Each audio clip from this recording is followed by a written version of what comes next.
¿Quién soy yo para que en mí tú pienses y que escuches mi clamor? Es verdad lo que tú hoy me dices, que me amas, me asombras. ¿Quién soy yo para que en mí tú pienses y que escuches mi clamor?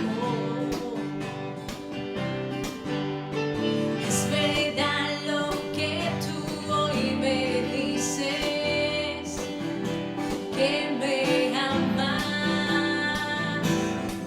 me asombras. Eres mi amigo fiel, eres mi amigo fiel, eres mi amigo fiel, tu amigo soy.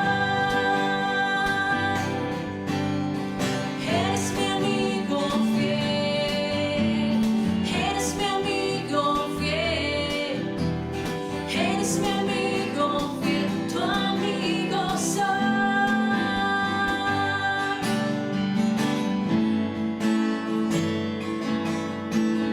¿Quién soy yo para que en mí tú pienses y que escuches mi clamor? Es verdad lo que tú hoy me dices, que me amas, me asombras, me asombras,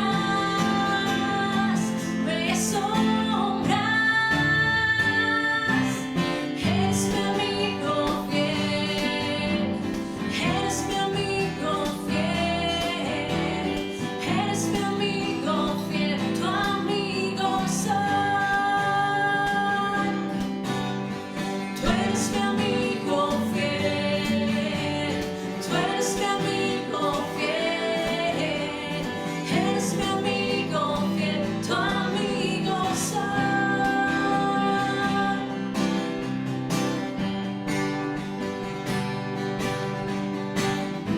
Gracias, Señor Jesús, por llamarnos tus amigos.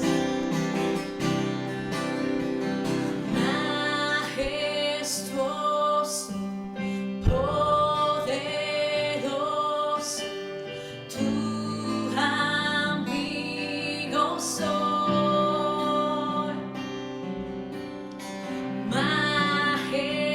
Majestuoso, poderoso, tu amigo soy. Majestuoso, poderoso, tu amigo soy. Eres mi amigo fiel, eres mi amigo fiel, eres mi amigo fiel, tu amigo soy. Tú eres mi amigo fiel, eres mi amigo fiel, eres mi amigo fiel, tu amigo soy. Tu amigo soy, tu amigo soy, tu amigo soy. Muy bien. Buenos días, mis hermanos. Una vez más estamos aquí en el Día del Señor estudiando su palabra. Así que en este momento quisiera que cada uno de nosotros abramos nuestras Biblias en Lucas capítulo 11, versos 14 al 28. Pero mientras lo buscamos, vamos a dirigirnos al Señor en oración. Padre Santo, te damos gracias una vez más porque tú hasta aquí nos has guardado, Señor, nos has protegido y nos sigues llenando de tus bendiciones, Señor, Gracias te damos y en esta oportunidad te pedimos que tú dirijas, Señor, nuestras mentes a estudiar tu palabra y no solamente a aprenderla, sino, Señor, a ponerla en práctica en cada una de nuestras vidas.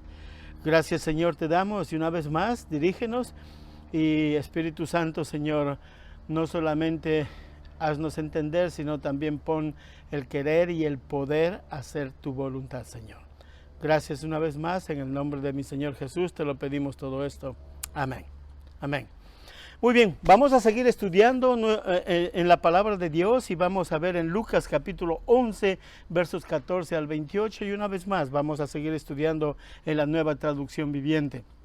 Ahora, la Biblia nos da muchísimas evidencias de que nuestro Señor Jesucristo es verdaderamente el Hijo de Dios, es Dios mismo.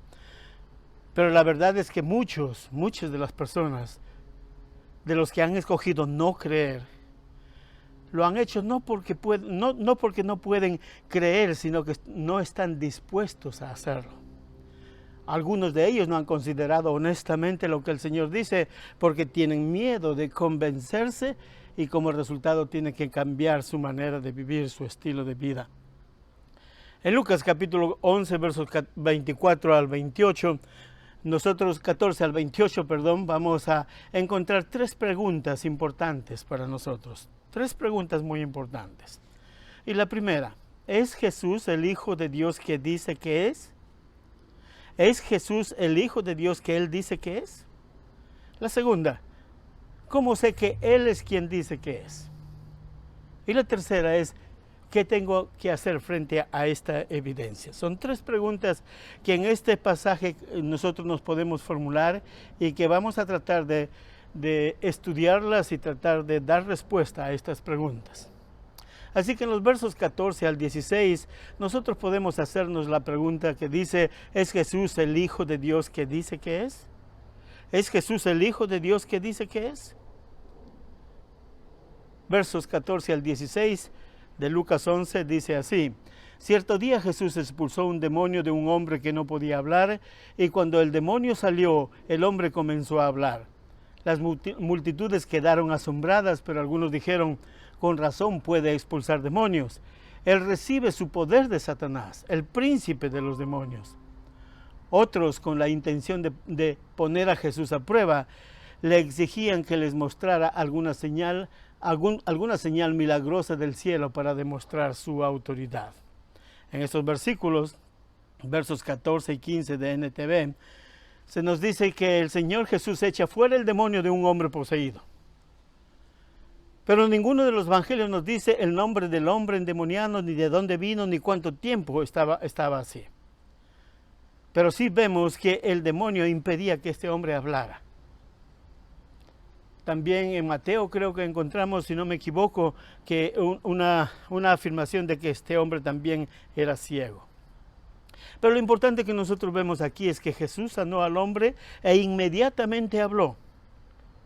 Ahora, vemos la reacción de la multitud, de la gente que estaba mirando. La multitud se maravilló y empezaron a preguntarse, ¿quién era Jesús? ¿Quién es este Jesús que ha sanado a este endemoniado y ahora está hablando? La multitud, la mayoría de ellos, se maravillaron y empezaron a preguntarse quién era Jesús. También entre la multitud habían líderes religiosos. Y estos líderes religiosos tuvieron diferentes reacciones. En primer lugar, ellos no podían negar el milagro que requería explicación e interpretación. Ellos no lo podían negar. Por lo tanto, pusieron en duda la fuente del poder que hizo posible el milagro. La duda, ya sabes, es el ataque del enemigo en todas nuestras vidas espirituales para que podamos nosotros alejarnos de lo que Dios quiere que hagamos en nuestras vidas para la honra y la gloria de Él. Los escribas tuvieron dos acusaciones. En primero, que estaba poseído de Belcebú, o que estaba poseído de Satanás, que no es otro nombre de Satanás. En segundo lugar, en el versículo 15, no solamente poseído, sino que usaba el poder de Satanás. Cuando ellos dijeron esto, estaban cometiendo blasfemia, porque el trabajo de Dios lo atribuían a Satanás. Por eso nosotros leemos en Mateo capítulo 12, 31 al 33, tenemos que recordar este pasaje que es muy bonito y que cada uno de nosotros tenemos que tenerlo y atesorarlo en nuestros corazones. Dice así, Mateo 12, 31 al 33, por eso les digo, cualquier pecado y blasfemia pueden ser perdonados, excepto la blasfemia contra el Espíritu Santo, que jamás será perdonada. El que hable en contra del Hijo del Hombre puede ser perdonado, pero el que hable contra el Espíritu Santo jamás será perdonado, ya que en este mundo, ya sea en este mundo o en el que vendrá. A un árbol se le identifica por su fruto. Si el árbol es bueno, su fruto será bueno. Si el árbol es malo, su fruto será malo. ¿Sabe? Algo muy importante. El Espíritu Santo es el que nos convence de pecado en nuestras vidas. El Espíritu Santo, Él es quien nos da seguridad de que Jesús es el Hijo de Dios, que Jesús es el Salvador del mundo, que Jesús murió en la cruz para el perdón de cada uno de nuestros pecados, que murió y fue sepultado, pero resucitó al tercer día y ahora está sentado a la diestra de Dios Padre. Es el Espíritu Santo quien pone eso en nuestros corazones. Ahora, si tú atribuyes todo ese trabajo, en vez de Satanás lo atribuyes, en vez del Espíritu Santo lo atribuyes a Satanás, estás cometiendo blasfemia. ¿Qué quiere decir? Simplemente que no tiene perdón es porque sin el convencimiento, sin el arrepentimiento que podemos recibir del Espíritu Santo, no hay perdón. Seremos condenados. Eso es lo que nos está diciendo este versículo. Y en relación a nuestro Señor Jesucristo, le dice, a un árbol se le identifica por su fruto. Si el árbol es bueno, su fruto será bueno. Si el árbol es malo, su fruto será malo. Nosotros vemos al Señor Jesucristo sanando a este hombre endemoniado y inmediatamente empezó a hablar.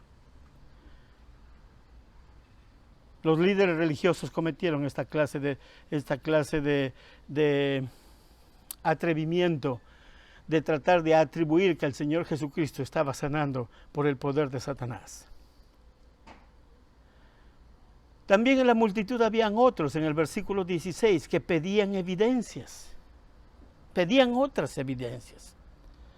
De igual manera que hay personas, que hay personas que piensan que son de mente abierta, dispuestos a creer si les presentan pruebas. Pruebas como señales del cielo. Y ellos le dijeron, muéstranos más milagros para que nosotros te creamos. Versos 17 al 22. Podemos formularnos la segunda pregunta, donde nos dice, ¿cómo sé que Él es quien dice que es? Ya nosotros hemos visto, primero le cuestionan. ¿Con qué poder haces esto? Después le acusan. Tú estás poseído de Belcebú y después tú haces todo esto por el poder de Satanás. Otros simplemente le dicen, haz más milagros para que te podamos creer. ¿En qué parte de esta multitud te encuentras en esta mañana? ¿Piensas que eres de una mente abierta? ¿Que estás dispuesto a creer si te presentan más pruebas? ¿Pruebas como señales del cielo? ¿Muéstrame más milagros para creerte? No, el Señor Jesucristo ya hizo el milagro más grande del mundo. El milagro de ser Dios y venir a la tierra. Se hizo siervo y como siervo murió en la cruz. Pero la tumba no lo pudo retener porque Él resucitó y ahora está sentado a la diestra de Dios Padre. Eso es trabajo de Dios, eso es trabajo del Espíritu Santo. Ese es el trabajo y la misión de mi Señor Jesucristo para que tú y yo podamos ser salvos, para que tú y yo podamos tener la seguridad de nuestra salvación. Versos 17 al 22, como les dije, vamos a formularnos la pregunta, ¿cómo sé que Él es quien dice que es? Jesús contestó con tres argumentos. Primero, les dice que su acusación no es lógica. ¿Satanás echando fuera demonios? Eso es ilógico. ¿Qué ganaría con esa acción? Pero leamos lo que nos dice el Señor Jesucristo en los versos 17 y 18. Dice así: Jesús conocía sus pensamientos, así que dijo: todo reino dividido por una guerra civil está condenado al fracaso. Una familia dividida por pelea se desintegrará. Ustedes dicen que mi poder proviene de Satanás, pero si Satanás está dividido y pelea contra sí mismo, ¿cómo puede sobrevivir su reino? Jesús claramente les dice: un reino dividido no prevalece. Satanás busca destruir y no revertir la destrucción hecha por el demonio. Todo el mundo sabe que una guerra civil destruye el reino. En el verso 19 Jesús dice: entonces, si mi poder proviene de Satanás, ¿qué me dicen de sus propios exorcistas, quienes también expulsan demonios? Así que ellos los condenarán a ustedes por lo que acaban de decir. El Señor Jesucristo está haciendo mención que en su tiempo también habían judíos, en el tiempo de nuestro Señor Jesucristo, que echaban fuera demonios con el poder de Dios.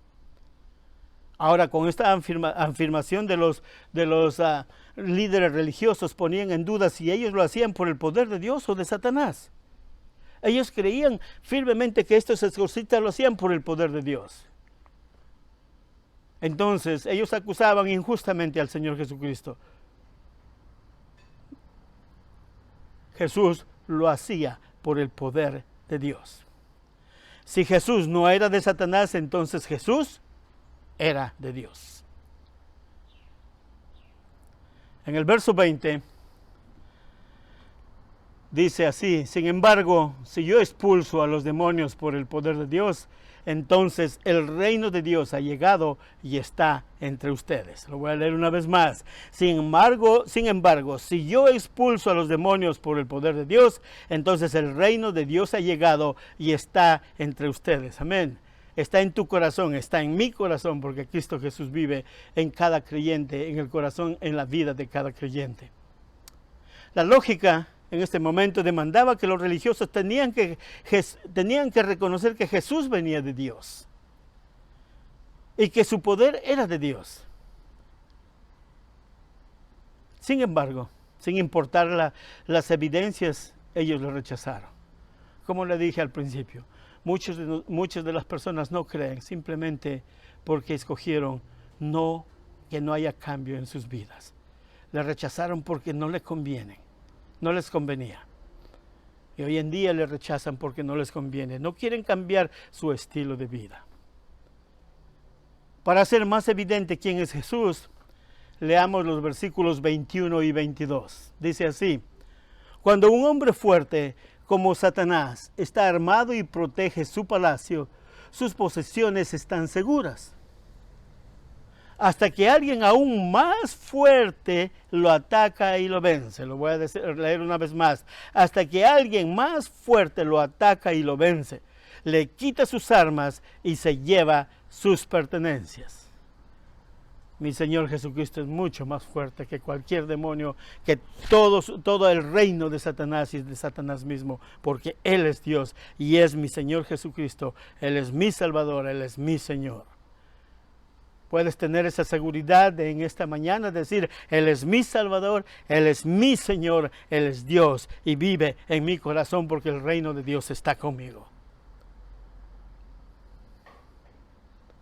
El Señor Jesucristo presenta estas evidencias irrefutables. Y esto nos lleva a los versos 23 al 26, en donde nosotros nos podemos formular la tercera pregunta: ¿qué tengo que hacer frente a esta evidencia? ¿Qué tengo que hacer frente a esta evidencia? Esta evidencia demanda una decisión. A todo el que me escucha, hemos estado estudiando, hemos visto y declaramos que Jesús es Dios, que Jesús es el Mesías, que Jesús es el Salvador del mundo. Entonces esta evidencia demanda una decisión. El verso 23, el Señor Jesucristo dice así: el que no está conmigo, a mí se opone. Y el que no trabaja conmigo, en realidad trabaja en mi contra. Voy a leer una vez más el versículo 23. El que no está conmigo, a mí se opone. Y el que no trabaja conmigo, en realidad trabaja en mi contra. Las acciones de ambos, los líderes religiosos y algunos de la multitud que no habían hecho una decisión acerca de Jesús, pensaban estar en terrenos seguros. No lo condenaron ni tampoco lo apoyaron. Y muchas veces muchos de nosotros estamos así. Sabemos quién es Jesús, tenemos la evidencia, pero no estamos con Él ni estamos a favor de Él. Ni en contra de Él ni a favor de Él.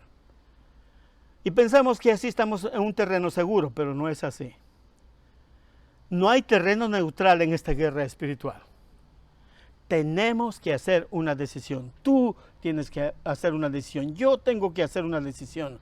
Todos tenemos que hacer una decisión frente a esta evidencia presentada. Pablo dice en Efesios capítulo 6, verso 12, dice así: pues no luchamos contra enemigos de carne y hueso, sino contra gobernadores malignos y autoridades del mundo invisible, contra fuerzas poderosas de este mundo tenebroso y contra espíritus malignos de los lugares celestiales. Hay solamente dos lados. Mi hermano, mi hermana, amigo o amiga que me escuches, hay solamente dos lados. El lado de Dios y el lado de Satanás. No hay otro lado. No puede ser neutral. Perdón. Si pretendes serlo, entonces estás en contra de Jesús. El no hacer nada realmente es trabajar para lo malo, dejando que lo malo continúe y crezca sin oposición. Tienes que tomar una decisión. Jesús demostró lo que Él es. Él es el Dios omnipotente, todopoderoso, creador del cielo y la tierra. Por lo tanto, tu lugar es estar seguro a sus pies, llamarle mi Señor y Dios.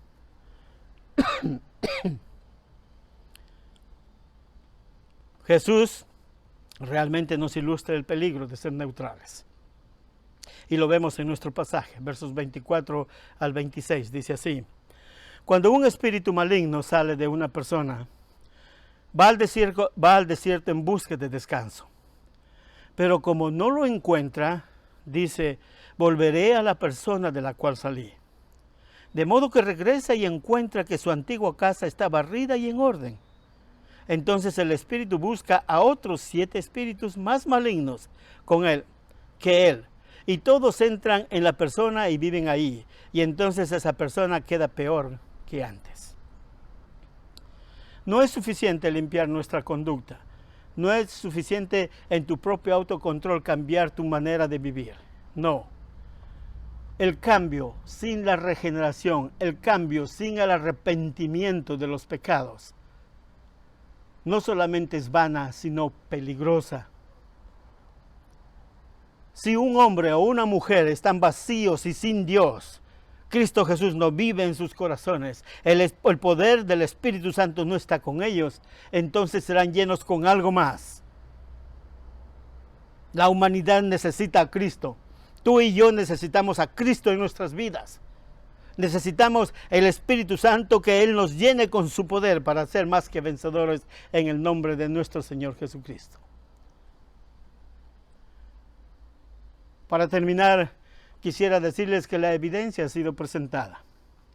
Jesús sanó a los enfermos, resucitó a los muertos, hizo que el ciego viera y el sordo pueda oír. Ahora, no me malinterpreten, no estamos juzgando a Jesús. Pero algo quiero decirle muy importante: la eternidad aquí está en juego. Amigo o amiga que no tienes a Cristo en este momento y me estás escuchando, tu eternidad está en juego. La pregunta más importante que Jesús hizo, se la hizo a Pedro. Y dice así: entonces le preguntó: ¿y ustedes quién dicen que soy? Pedro contestó: tú eres el Mesías. Nos dice Marcos 8:29. ¿Y tú quién dices que es Jesús? Amigo o amiga que me escuchas, ¿quién dices que es Jesús? Quiero leerte las mismas palabras de mi Señor Jesucristo. Jesús dijo de sí mismo en Juan 3:18, dijo así: no hay condenación para todo el que cree, ¿en quién? En Él, en Cristo Jesús. Pero todo el que no cree en Él, o sea, mi Señor Jesucristo, ya ha sido condenado por no haber creído en el único Hijo de Dios. ¿Quieres orar conmigo en este momento? Oremos. Padre Santo, Señor, gracias te doy por tu palabra. Leemos en este pasaje que mi Señor Jesucristo es Dios, es Salvador, es el Mesías, todopoderoso, omnipotente, que nos amas tanto, que no importando ser como Dios, viniste a la tierra y moriste en la cruz, diste tu vida, derramaste tu sangre para que nuestros pecados puedan ser perdonados y podamos ser hechos hijos de Dios. Gracias, Señor, por ese amor tan grande. Tú, siendo Dios, te fijaste en cada uno de nosotros. Por eso, Señor, te pido en este momento que cualquiera que está escuchando, que ha escuchado este pasaje, haciéndole saber que tú le amas, que tú eres Dios mismo, que murió en la cruz para que sus pecados puedan ser perdonados. Permítele, Señor, que ellos puedan abrir sus corazones, sus mentes, y poder decir, sí, Señor Jesús, tú eres Dios. Me arrepiento de mis pecados. Perdóname mis pecados, Señor. Quiero que tú seas mi Salvador. Quiero que tú seas mi Señor. Ven a mi vida. Amigo o amiga, te pido que lo hagas en este momento. Te pido que lo hagas en este momento. Hazlo. Y cuando lo hagas, vas a ver la seguridad que Dios te da en tu vida. Gracias, Señor, porque todo esto lo tenemos en el nombre de nuestro Señor y Salvador Jesucristo. Amén. Para terminar, para todos nosotros, aquellos que tenemos a Cristo Jesús en nuestro corazón, y si tú lo has recibido en este momento, tú eres un hijo de Dios, tú eres una hija de Dios, y la palabra de Dios nos dice en el verso 28, en el verso 26, 27, hay una mujer que se levanta cuando le escucha al Señor Jesucristo hablar y sanar al mudo y le dice, bendito el vientre de la mujer que te parió. El Señor Jesucristo se voltea, Jesús respondió y le dijo, pero aún más bendito es todo el que escucha la palabra de Dios y la pone en práctica. Que Dios les bendiga.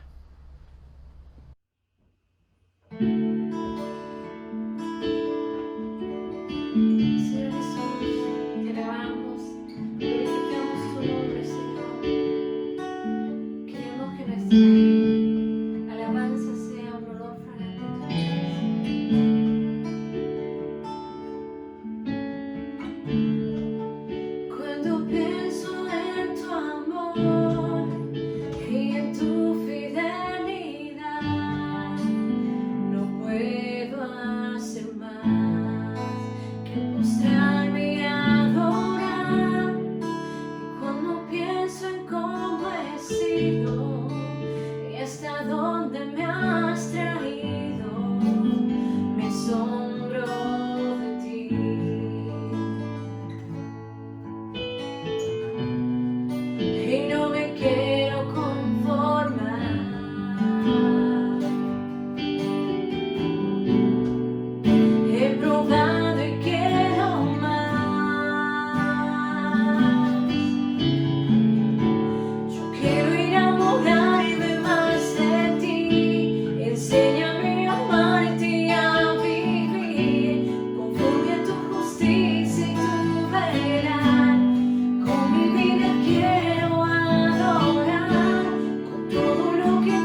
ser.